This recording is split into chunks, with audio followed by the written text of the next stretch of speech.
King Kong qaysi biri Hoji Akbar? King Kong mana bu. Mana shuni? Qayerdan olding buni? Narigi videoda edi, ko'rsatish uchun bittasini oldim. O King Kongimiz mana shu, xudo xolasa.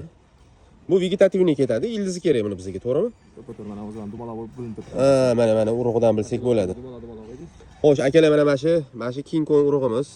Payvand ko'chat tegi. Buni sal kattaroq bo'ladi, kallasini tirs olib tashlaymiz, Hoji Akbar. Kallasini olib tashlaymiz-da.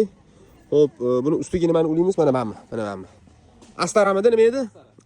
Astarani uni ham shuni hamdan kesamiz-da, buni ustini shundoq olib turib, mana shunga shunday qilib ulab qo'yamiz.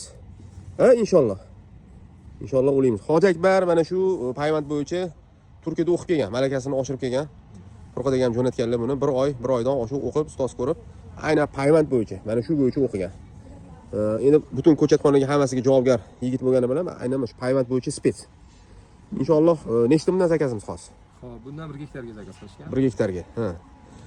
Xo'p, akalar, buni nima biz sizlarga ko'rsatyapmiz? Buni boshdan oxirigacha Hoji Akbar ikkalamiz sizlarga ko'rsatib boramiz.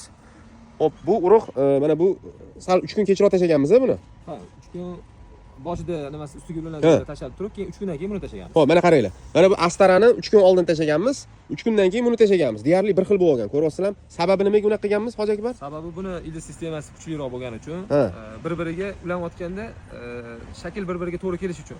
Agar uni anaqasi sal kechroq tashlangan bo'lsa yoki barobar tashlangan bo'lsa, barobar tashlasak nima bo'lardi? O'tib ketib qoladi-da. Yasha. Qolganidan keyin bir-biriga tushmaydi, ulanish anaqasi foizi kamayib ketadi. Shunaqa akalar. Agar xo'p, buni ham barobar tashlasak, King Kongni ham bitta vaqtda, mana bu astarani ham bitta vaqtda tashlaydigan bo'lsak, mana bu ildizini kuchliligini hisobiga bu tez o'sib ketib qoladi. Keyin mana bu stabilchasi to'g'ri kelmay qoladi ulashga. O'shaning uchun mana bu 3 kun keyin tashaladi, bu 3 kun avval tashaladi. Shunda payvand ulaydigan paytimizda stabili hammasiniki bir-biriga to'g'ri keladi. Buni hammasini ikkalamiz Hoji Akbar bilan ko'rsatib boramiz. Ulash jarayonlari, katta bo'lish jarayonlari, payvand hammasi. Bundan tashqari bodringni ham qo'yamiz-ku, bodringni ham payvandini o'sha qovoq urug'iga qo'yotgan jarayonlarni bir yangilik qilib sizlarga ko'rsatib boramiz. Men boshini boshlab berdim. Ulash, kesish jarayonlarini Hoji Akbar o'zi davom ettiradi. Nega men komandirovkaga ketaman, 1-2 kun ichida komandirovkaga chiqib ketaman. Qolganini Hoji Akbar video qilib hammasini tashlab ko'rsatib turasan inshaalloh. Shuni ham bir ko'ringlar, qanaqa bo'lar ekan, nima bo'lar ekan. Hech narsani bekitmasdan hammasini cho'tki qilib sizlarga ko'rsatamiz.